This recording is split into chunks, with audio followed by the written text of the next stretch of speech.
Welcome to What Happens Next, the channel dedicated to explore with a bit of nuance the changes that often impact our lives in our 50s and 60s when we're thinking about making positive change in our lives. And I'm really pleased. We've got a double, I was going to say double trouble, but it's actually double reward. We've got a double partnership today to share their insights with us. Sasha and Roland, welcome so much to the show. Thank you. Thank you, Chris. Absolute pleasure to have you. Now, we started the conversation before we jumped on about Sasha and her open water swimming. But I'm curious, Roland, what's your exercise regime? What do you do on a regular basis to make sure you stay fit and healthy? Well, if you're asking about at this moment in time, Chris, it is not as healthy as it should be. I am spending far too much time driving in the car, etc., etc. But apart from that, I do need to do a lot more exercise. Once I can slow down a bit, then I will do that. But before that, obviously, I looked after myself pretty well. Yeah, I can't say the same at this precise moment. Do you think when our lives get busy, do you think there's periods where you find yourself getting out of balance? And what do you reckon the thing we need to do to get back in balance? Is it just the freedom of having the time? What do you think? Well, I think what's important is that you make the time. You should make the time. Yeah. I am perhaps not the best role model right now for that, but in actual fact, really, you have to make the time. Never mind how busy you are.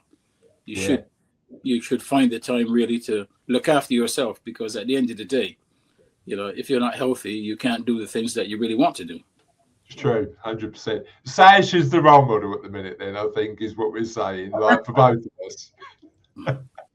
So let's start. I know all about you. I've done the research to prepare for this interview. But in your own words, tell us a little bit about you. Sasha, can we just start with you? Is that okay? Tell us a little bit about you. Sure. So I am Sasha. I was born and raised in Trinidad and Tobago, made Barbados my home during my university time, and I've actually now spent more of my adult life in Barbados than I have in Trinidad and Tobago. I'm an athlete, administrator, an advocate, I think, for all things equality and inclusivity. I love sports, I love life, and I love helping others. And I think that is one of the reasons why Mr. Butcher and I crossed paths, albeit very confrontational at first. I was his student, but I think we managed to have a partnership around helping students do better as it relates to sport. So helper, advocate, teacher, I think summarizes who I am. And we're gonna be talking a lot about how people later in their lives can become mentors, helpers, and advocates a little bit later. Bit I'm curious about is, having lived in both places, what's the biggest difference between Trinidad and Tobago and Barbados? Chris, you want to ask me that on camera?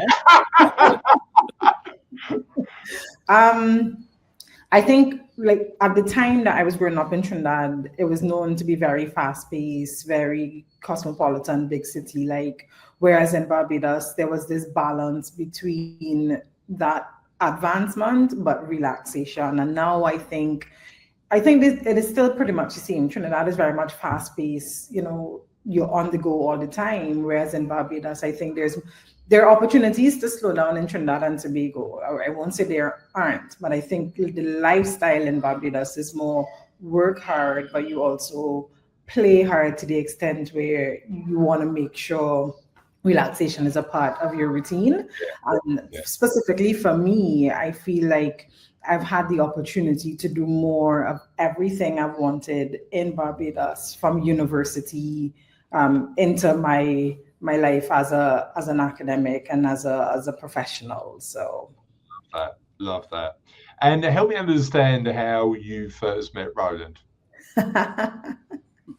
I was a student on campus. So I played tennis at first. I learned to play football and field hockey at Cave Hill. And in my final year, Mr. Butcher became the director of sport at Cave Hill. And at that time, we were advocating for equality, gender equality, so to speak. So the women would raise the funds, but then the guys would go on the tours, and we'd have to be fighting for these opportunities to be treated as equals, and to recognize our contributions.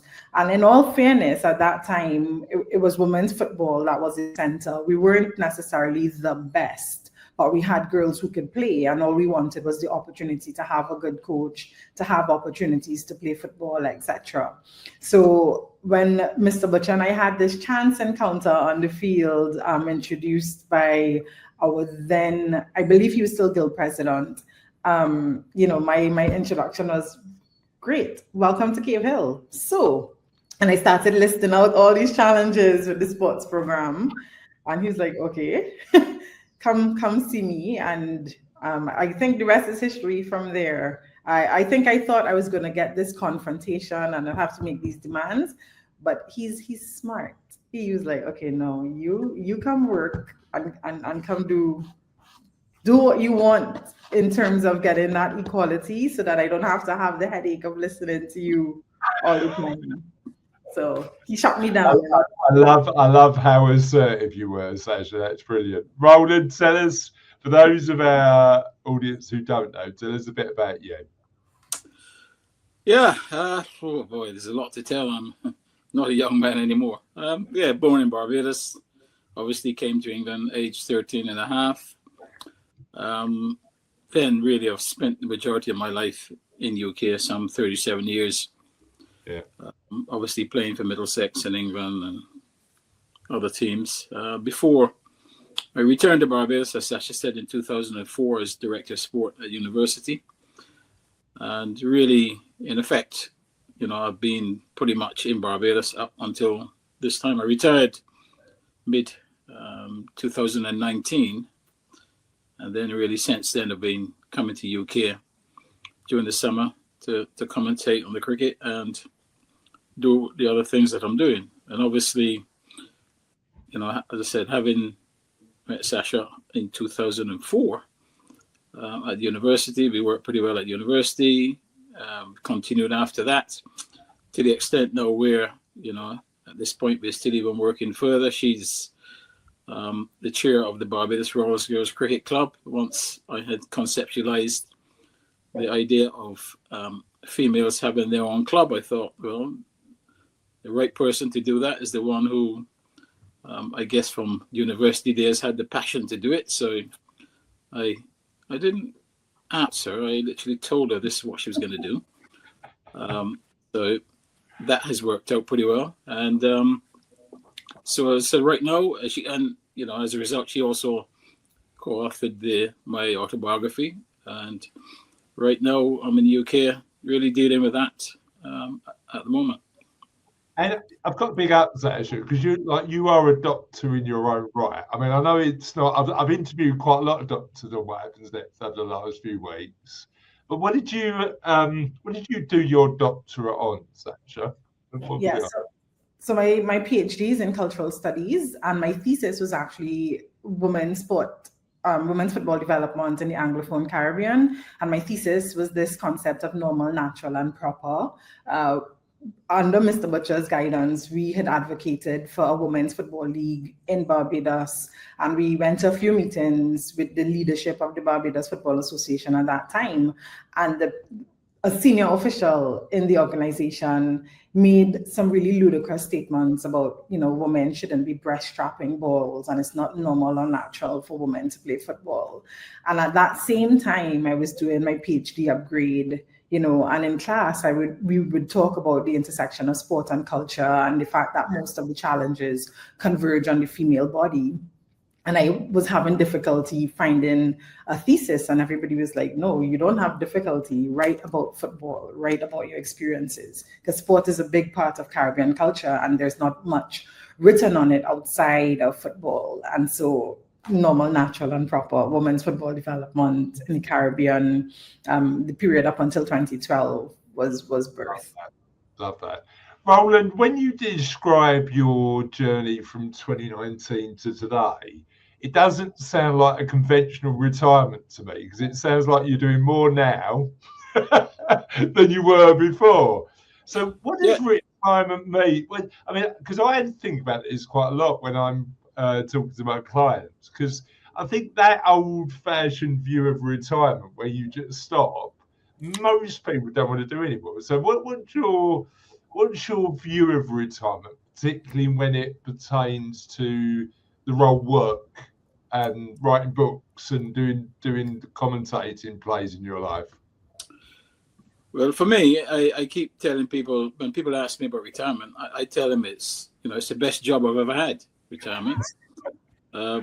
Basically, you go to work when you feel like, you leave when you feel like, yeah. And if you don't feel it going to work on a particular day, you don't.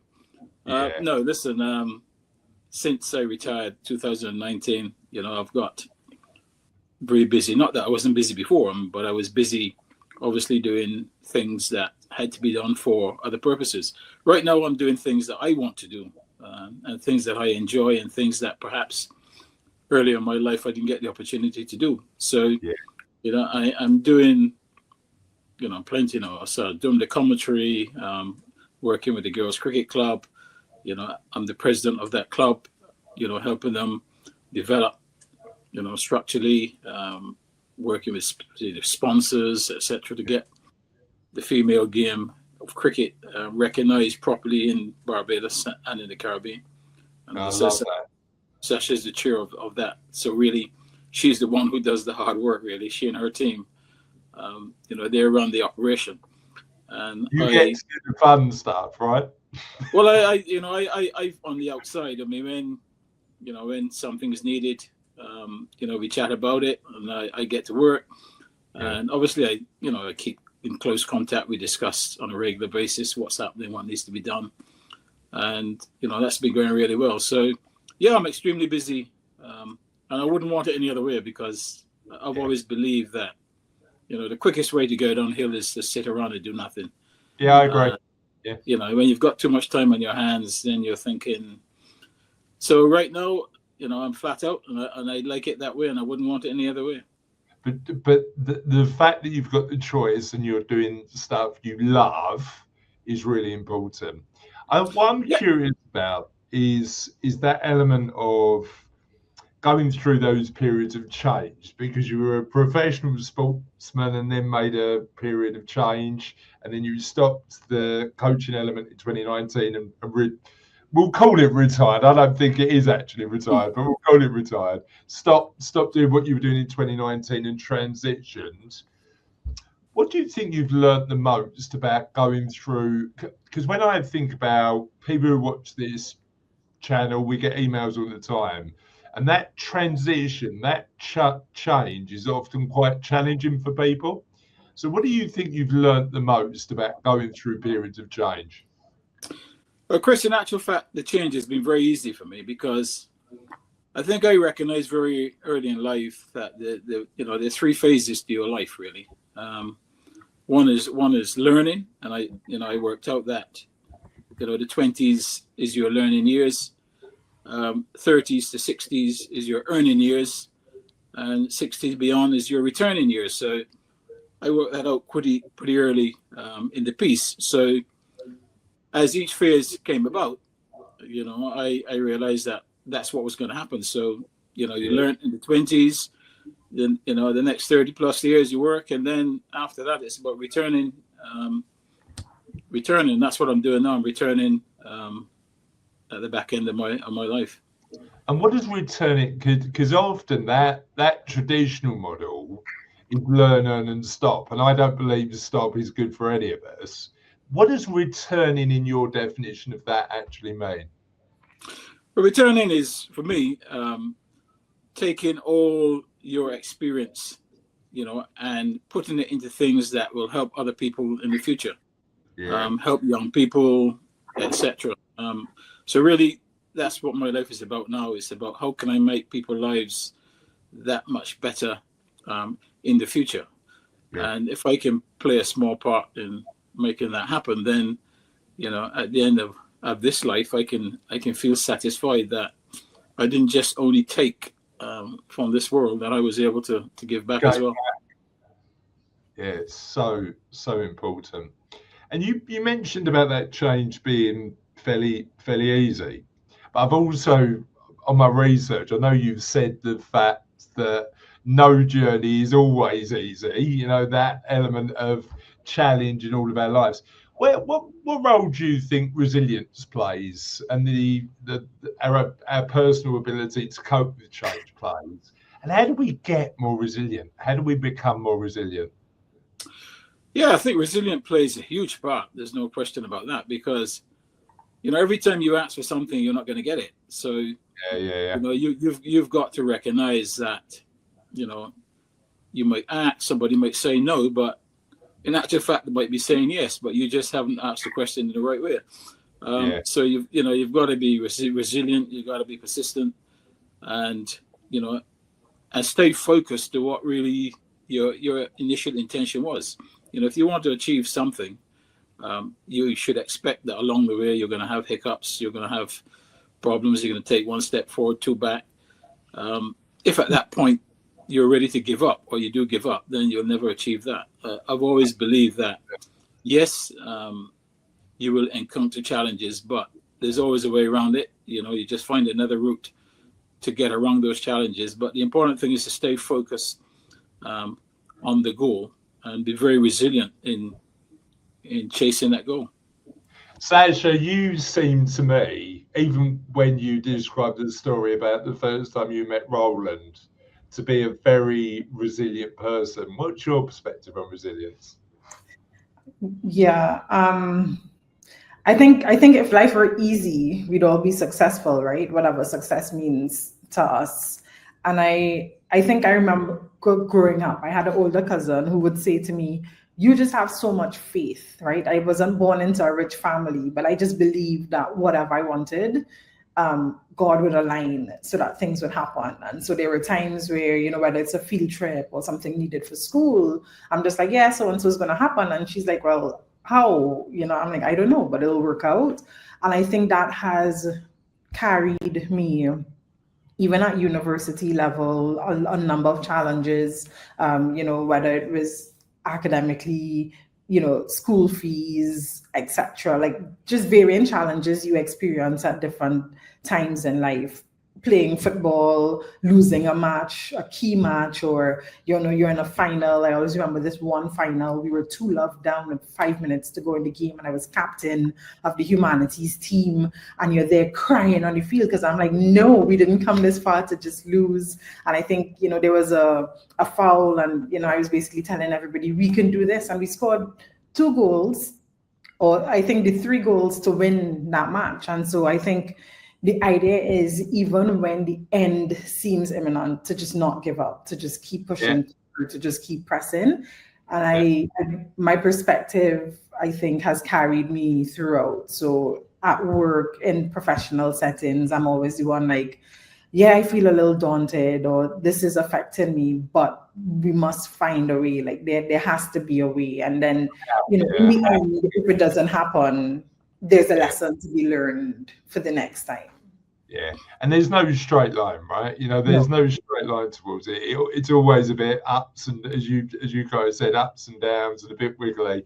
I love that story of the football match. That could be a movie, couldn't it? 2-0 down with 10 minutes to go, and then getting there. Now, what I want to explore in this interview is the importance of mentoring, coaching, and positive role models in our lives. And what I want to do, Roland, is really ask you a question about how mentors and coaches have helped you, and what you've learned from being a mentor and coach for such a long time. Yeah, I think mentoring and coaching are very important things. I think first for me, my first mentor really was my grandmother. Yeah. And I think watching her work really hard, hours and hours in some very hot and uncomfortable cane fields, without complaining, and then working just as hard at home with the family and stuff. That's taught me the whole idea of resilience, etc. So, mentorship there was important. Then, obviously, in my cricket career, I think then having someone like Mike Brearley as captain of Middlesex, he's pure. He was a mentor. I also had mentors outside of that in football. Alan Sefton from Arsenal Football Club. He was a mentor. So, these are people who really, number one, believed in me, and two, they felt that I could achieve things and I was worth the effort for them to invest. Now, personally, for me, I believe that as a result of all of that, that has prepared me also for, the role of mentorship. I mean, the other person who played a big role in mentoring was Professor Sir Hilary Beckles, who was the Vice Chancellor of the University of the West Indies, because when I went into the university from a life of professional cricket, they couldn't be any further apart. So this was my first opportunity to be working within the university. I was very fortunate that he was the principal at the university at the time, had the visions of developing the sport, obviously the belief in me, but he mentored me through the whole university process, which Sasha will tell you that if the life of a student is hard and complicated, I can assure you that working with academics within the university is 10 times more difficult. So what was the coming from sport to academia, what was the biggest culture shock? For me, it was trying to understand how academics work and how they think. I wouldn't say that all academics embrace you from outside of academia. Yeah, that's interesting. Sasha, what's your perspective on that? Sasha will be able to tell you more about that, but I can tell you that. I might have just. I'm digging myself a rabbit hole here, I think. But what's your perspective on that, Sasha? What do you think the big cultural differences between sport and cricket? Listen. Oh boy. Academia can be very elitist. Academia within a British system, and the reason I say British is because obviously we inherited our education system from the UK. Academia at the university can be very elitist. So imagine this guy, right? So I'm going to say this guy because one of the things I appreciate about Mr. Butcher is how humble he was in writing this book. We clarified so many misunderstandings that we had as students at the university, academics blossoming. And this guy is coming from the outside, not a part of any university system, and trying to dictate to us what we need to do. Like, who do you think you are? We didn't know who he was. And I'm, in the process of writing the book, I'm like, why didn't you say you had experience? So academic rigor asks you to question, to verify, to validate. He did none of those things for us. So I think there was difficulty in understanding how this person outside of academia, who unfortunately, for those of us where cricket was not the center of our world, as I said, my sports were tennis, hockey, football. And even though cricket is a big part of Caribbean culture, it wasn't necessarily my favorite sport. Outside of knowing who the West Indian greats were, I couldn't necessarily tell you who the greats from England or South Africa was. So imagine when he comes to our nice Caribbean-centered university, there was some difficulty with him transitioning for that reason, I think. And I get the impression that like Roland perspective isn't to be showy about his achievements, because that's not the sort of person he is. But so there's a knowledge gap there, isn't there, in terms of what you know? And yes, so even in doing some of the research, I remember the first time I actually stayed in the UK and I went to the museum at Lord's and, doing the research, and I walk into this building and there's this uniform, and I was asking someone about Roland Butcher, etc. And I met these two guys and they were like getting goosebumps telling me about his Middlesex run. And he's like, you came for good cricket, but if Roland was batting and he had a good day, like, you didn't care about anything else. You cared about him batting. And then, they said things like, even though he was good with the bat, you needed to see him field. And until he had gotten his accident, I think he was he had already passed the leaderboard, and so he probably would have had a record that remained unbroken. And I got basically the royal treatment simply because of my affiliation with Roland. And when I came back, I made the joke with him, my name is now Sasha Butcher, because if this is the treatment I'm getting from people who know you, right, and they don't know me. And so it's like, he's never said the experiences or the things that he's done. I love Arsenal, and he ran Arsenal soccer schools, and Miss Butcher, like, it was more annoying doing the book and learning about all learning as much as you did. Yeah. Had we known then what we know now, I was like, missed opportunity. But it is just like him to just be like, no, I think we should do this, and everybody's questioning him like, are you sure? Do you really know? And now you're like, yeah, he did know. Yeah, I've got a lot of respect for humility as a trait, though. Do you know what I mean? I think actually just sort of recognizing who you are, recognizing what you've done, but also recognizing that we're all human and fallible, and sort of just trying our best is really important. Sasha, what I'm really curious about is your experience being coached and being mentored, particularly with Roland. What did you get out of that experience? Yeah.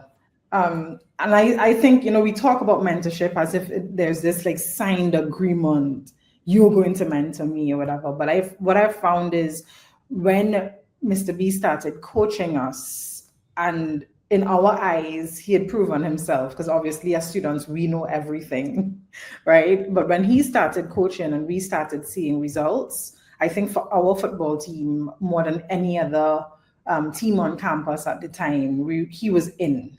So every problem we had, we just went to Mr. Butcher. He probably had headaches from us because his office was open door policy, right? So you just walked in and sat down. Mr. B, this is the problem. But he would say what he thought. He would allow you to make the mistake. And he would never say, I told you so, which was kind of frustrating. I think we more expected somebody to say, I told you so, than to try to resolve the problem. And then there were a few instances where he just said, no, this is what we're doing. And you're like, fine, I don't want to do it. But then it works out. And so you keep building that trust. And then you realize, hey, maybe I don't know anything at all.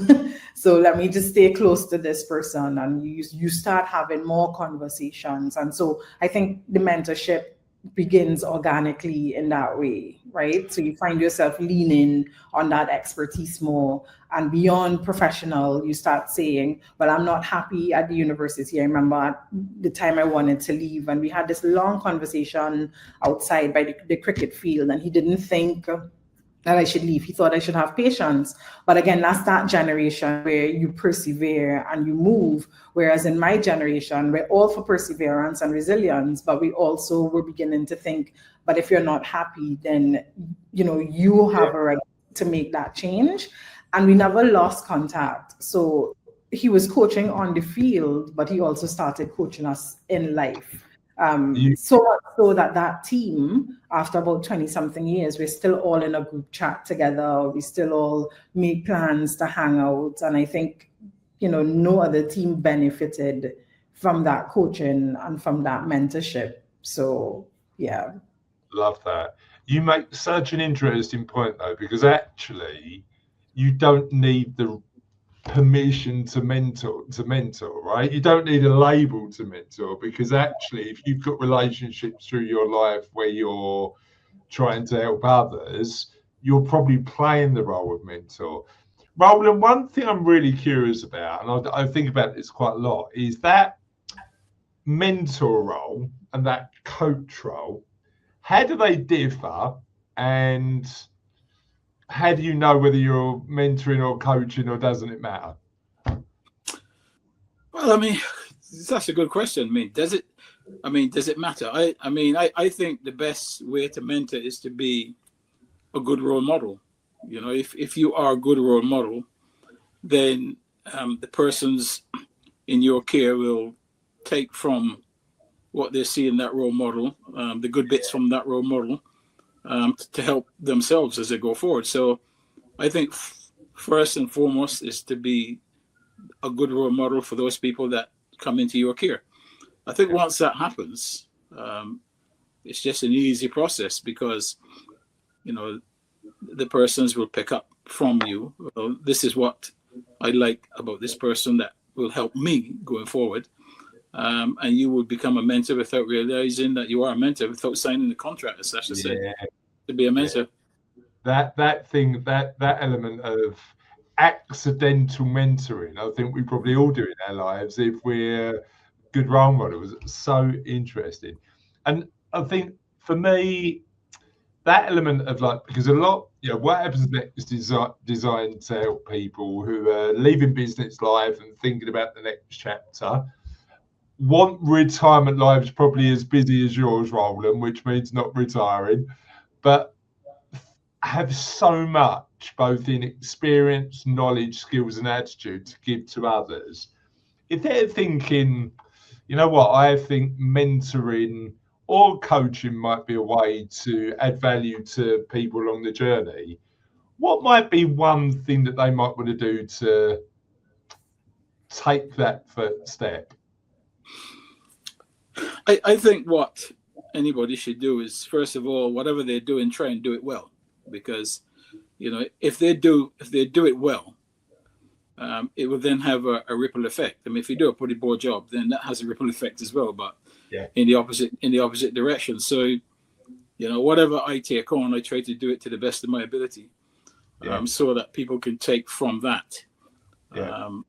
So I think that's an important thing to do. Make sure that every task that you take on, do it the best that you can. Yeah, I love that. Sasha, what's yours though? So if somebody was thinking about mentoring or coaching, what should they think about as do I really want to do this, and what's my natural first step? A consideration, just to go in a slightly different direction, is more often than not, we put mentors on pedestals. So I would encourage people, if you're going into mentorship, to make sure you are speaking this language, that I might be great professionally in this area, but mentors are also humans. Simply because when you look up to somebody, if there is a potential failure on the part of that person, it can derail that mentorship. But I think one of the biggest lessons I've learned from Mr. Butcher, not from him saying it, but is that he's human. And I think we were able to see that in his transition to the University of the West Indies, and then reflecting on the success that we've had in the approximately 15 years as director of sport, and how the sports program, his area of expertise, blossomed. And so what that did is it compensated for any quote unquote failures we perceived by him not being an academic.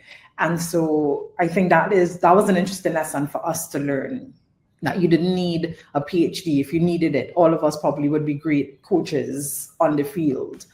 So as a mentor, I would say, own your strengths and your expertise, but also recognize that we're human and we're fallible and we have weaknesses. And so you're able to share that information with anybody you're willing to or expecting to mentor.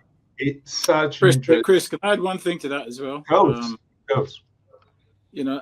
I think one thing you should recognize is that coaching and mentoring, it's not about you. It's not about what you have done.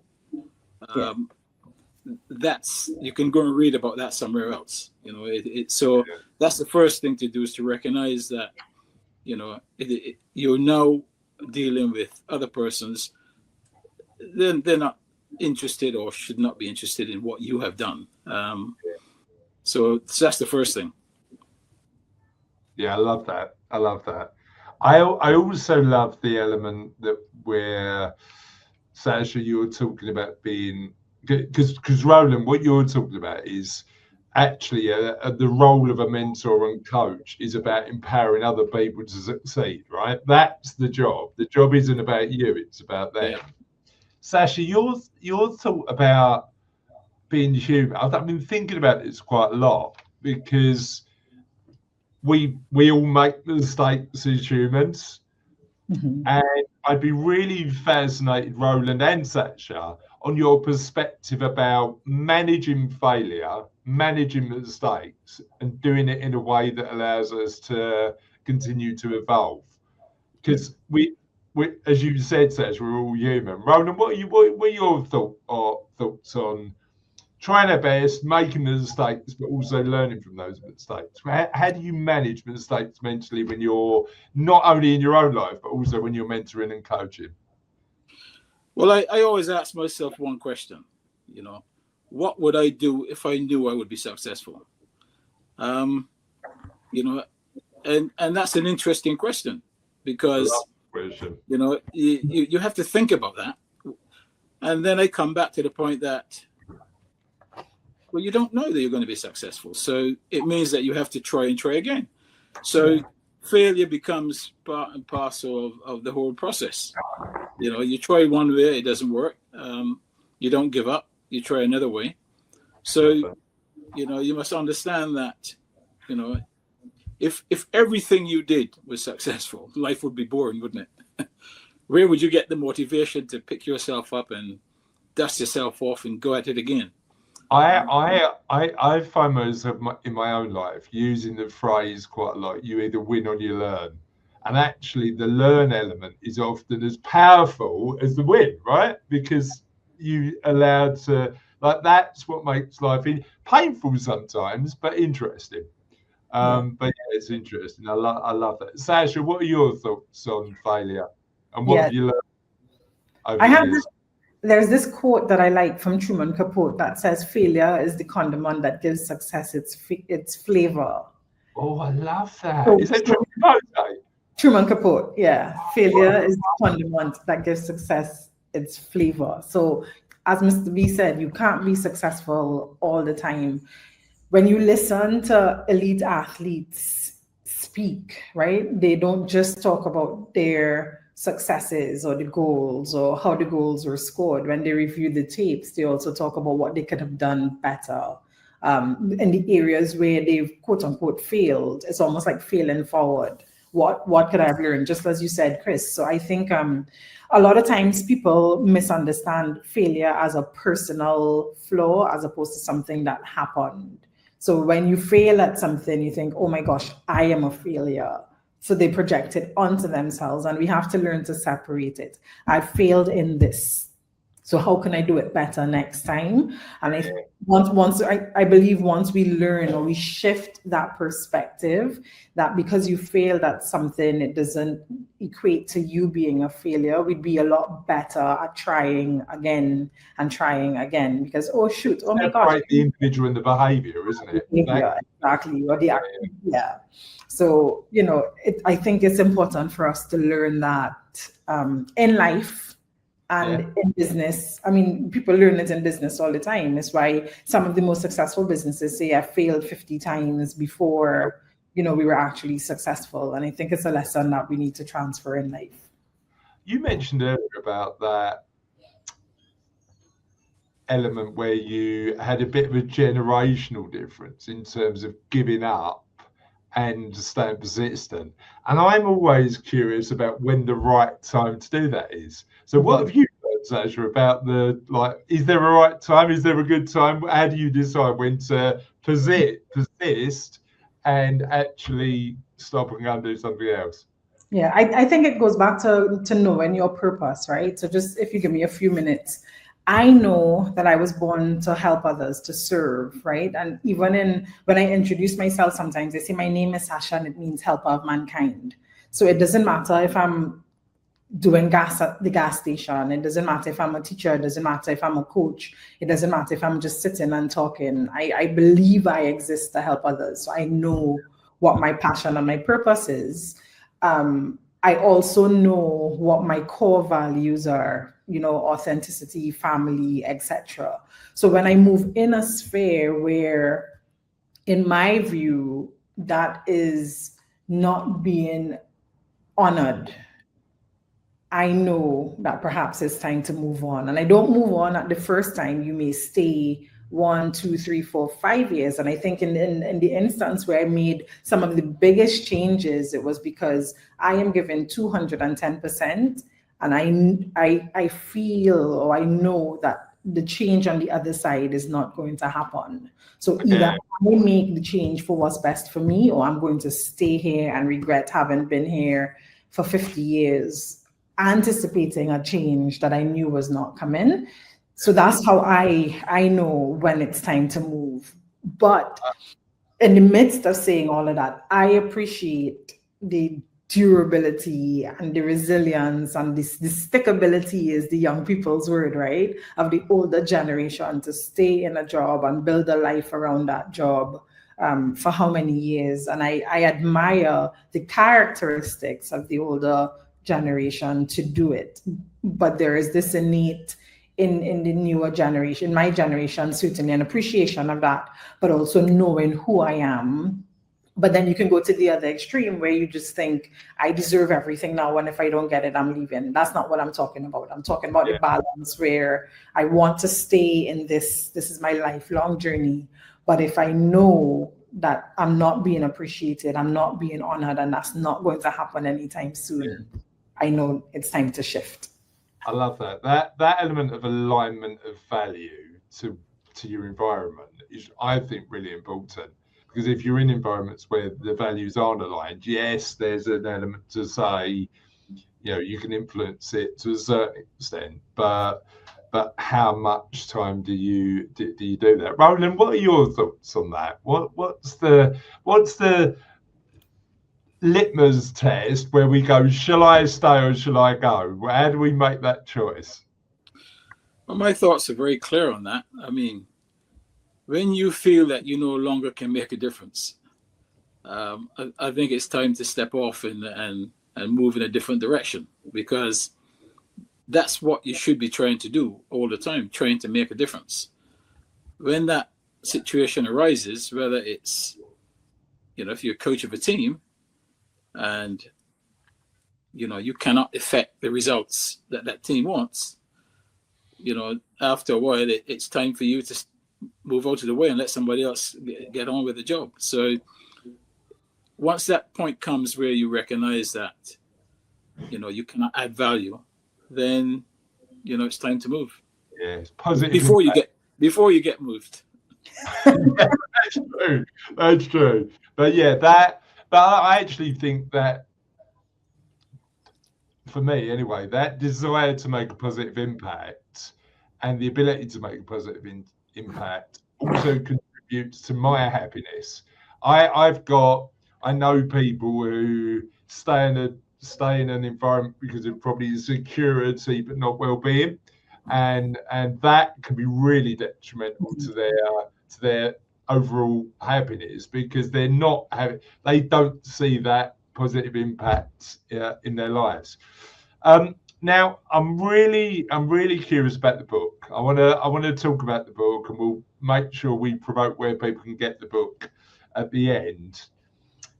Tell me a little bit, Sasha, about what you learned from the experience of writing the book with Roland. So it was my first go at writing a complete text, right? I had done my thesis before, but when we came to this, and when Mr. Butcher told me, not asked, when he told me that I was going to do this, I was like, no, not me, because I just felt like, having known the history now, I felt like somebody who was way better should be doing it. It's not to discount what I think about my writing skills. I just thought bigger, editor, it just deserved more than what I thought I could offer. But going back to what he's taught as a mentor and a coach, right? Resilience, you can do it. Set the goal, start working towards it. And so it was almost like you attack it like a football game. You do the warm up, right? You start writing, and then the first half goes. You change strategy towards the end. There was crunch time. Are we going into overtime, etc.? And I think the biggest lesson I have learned is that there's stories to tell, and I want to be a part of telling those stories.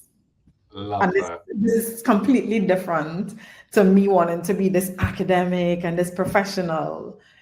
I have found a new passion, and so what this book has allowed me to do in the lead up to writing it, I went and I started reading a lot of autobiographies from different persons, and I was just like, oh my gosh, this is fantastic. And I think we did a really great job at capturing what Mr. Butcher would allow us to capture, because I do think that there's some stories that, we were like, Mr. Butcher, come on, there must be more to it than this. And he's saying, no, this is just it. But that's his personality and having to pry information out of it. But what it has opened my eyes to is that there's stories to tell, and I am passionate. You know what? I now want to know what the stories that aren't in the book, as opposed to are.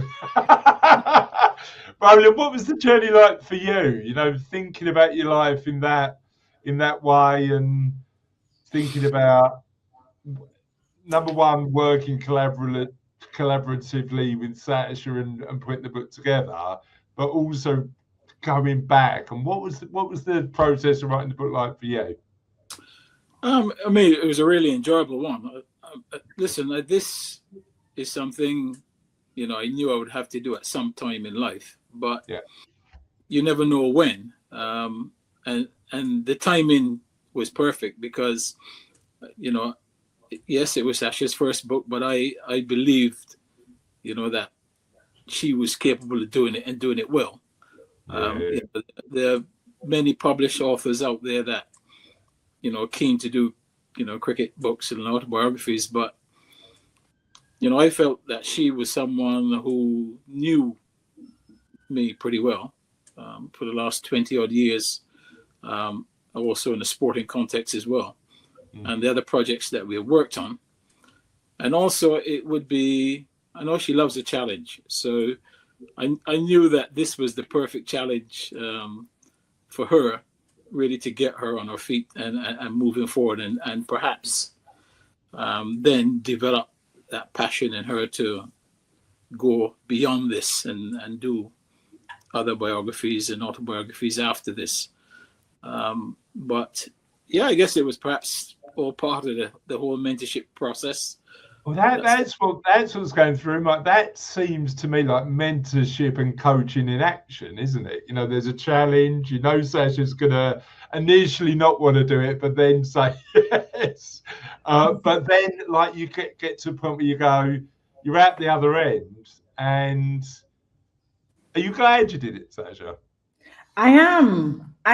So, honestly, there are things I wish I knew of, now then.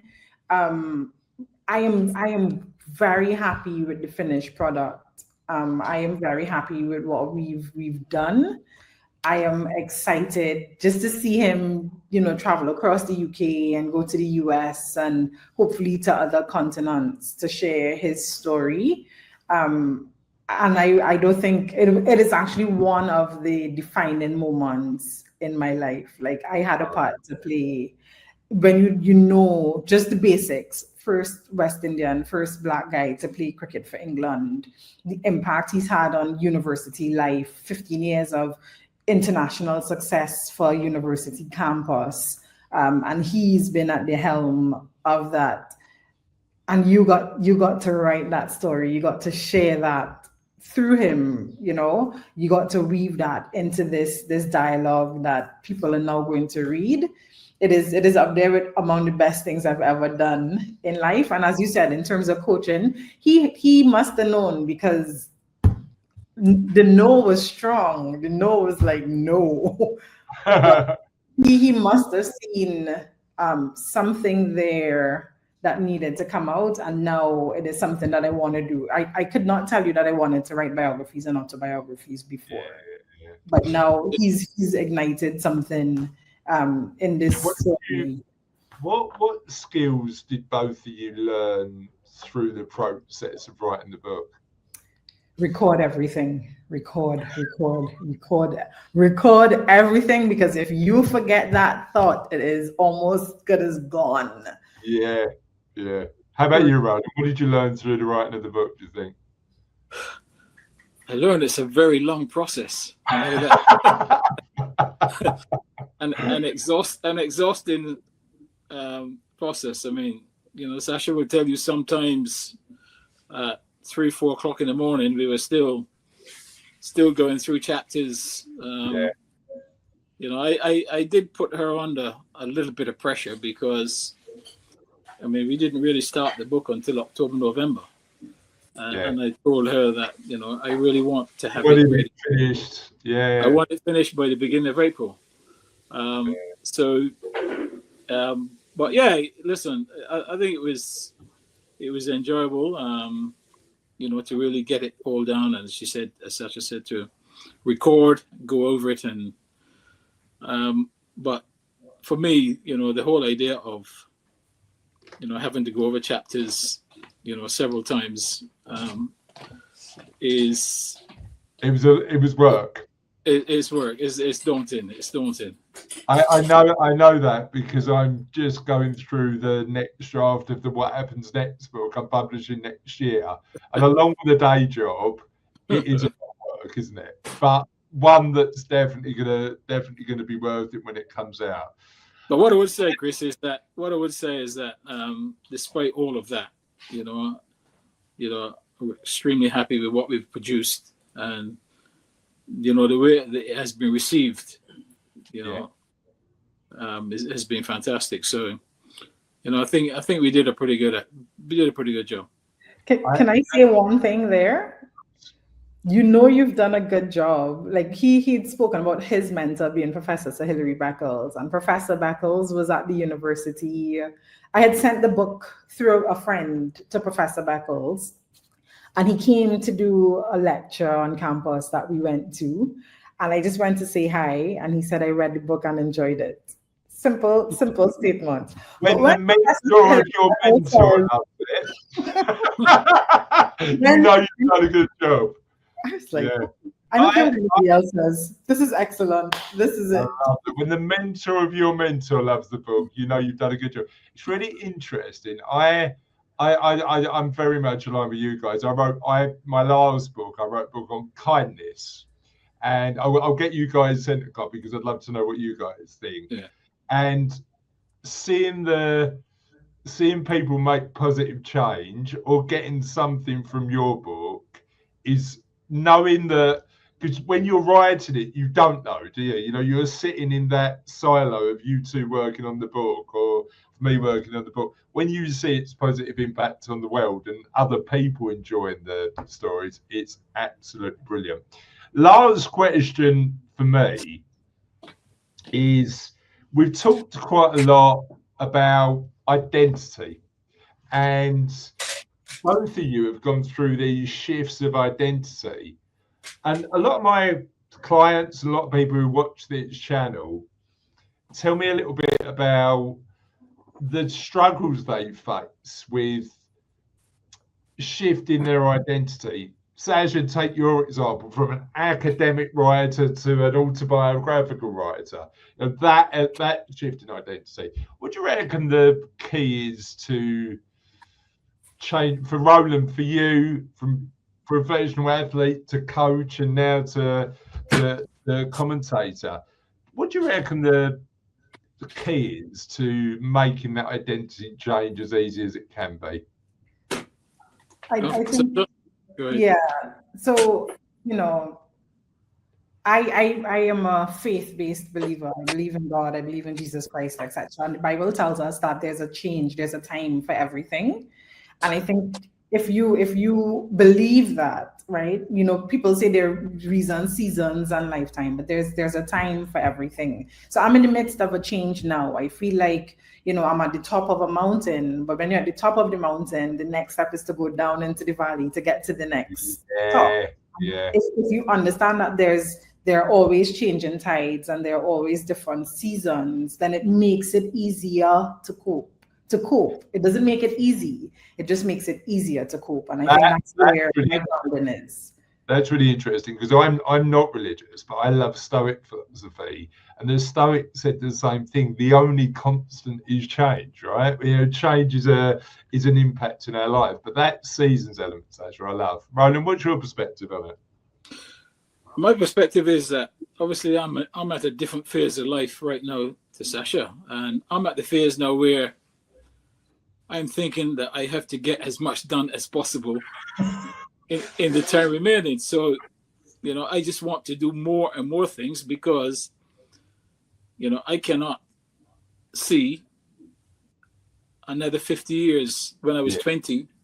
Yeah. You know, you're thinking about retirement. That's 50 years down the line. So I want to do more now than perhaps I did in those first 50 years, because the time remaining is so short. So of course. You've got to do as much as possible. And I know that, Sasha, there's probably religious perspectives to this as well, but I go back to the philosophical perspective of memento mori, that Stoic philosophy of remember that time is actually a finite asset, right? You know, that's the bit that we need to make the most of. And I reckon that you two are definitely making the most of it in your own individual ways. I've loved today. Thank you for coming on. I've really enjoyed digging a bit deeper, asking the questions, and I am going to get that Truman. I've got a gap on my wall in my office, Sasha. I'm going to get that Truman Capote quote up on my wall. I think I really like that. Where can people find out more about the book? Right. It's on Amazon for a start. They can also get it on the website www.rolandbutcher.co.uk. Myself, Sasha, within Barbados, they can get it from the Kensington Oval, and obviously also here in the UK.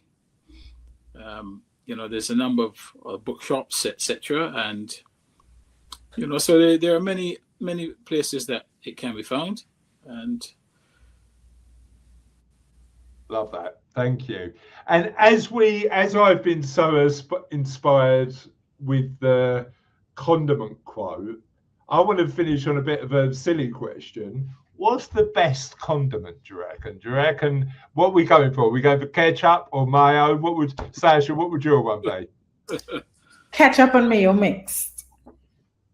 Oh, now you've broken the rules, Sasha. What? How about you, Roland? What's the best condiment? For me, oh boy, that's a very tight one. I love Bajan hot sauce. So for me, that's not the hot one. The yellow pepper sauce with ketchup. That's pretty good. Perfect. I'm going to go for sriracha. I love sriracha sauce. That's my choice. On that note, thank you guys for joining us. Thank you for watching another What Happens Next interview, and we'll see you